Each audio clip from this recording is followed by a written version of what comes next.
Kigambo kya Katonda kyadde eri muntu oyo. Abaana b'omutane boogera nti gwerokoka.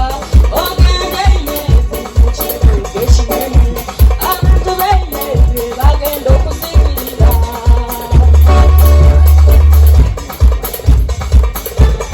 Gwe muganda wange ntumanyize mbagamba nti n'omwenyenyeza ne muwonya emisango kubanga Katonda w'aliko ku lunaku lw'emisango.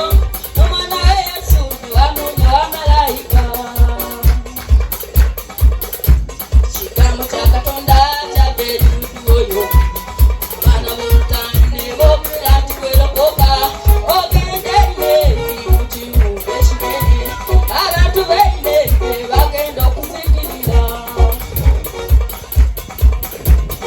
Yonna we yatuuka yaserengeta agenda linnya lyato erigenda e Tarsisi. We yali alowooza nti ayinza okwekeka Katonda. Ogw'ennyanja ogunene ne gujja ne gumbira yonna.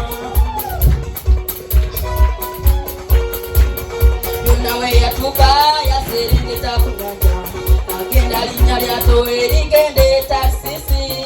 We yali alowooza nti ayinza okwekeka Katonda. Ogw'ennyanja ogunene ne gujja ne gumbira yonna. Gwe muganda wange ne mwanyize mbagamba nti n'omwenyenyeza ne muwonya emisango kubanga Katonda w'alijja ku lunaku lw'emisango. N'omwana we Yesu ni wamu ne wamalayika.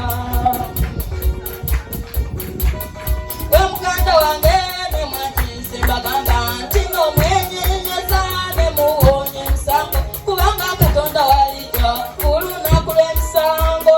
Omwana we Yesu ni wamu ne wamalayika. Yonna we yatuuka mu lubuto lw'ekyennyanja yamala nakusatu nga yeekayirira Katonda. Yamulaga obuyinza obw'okujemera Katonda. Ogw'ennyanja ogunene ne gumusesema ku malo.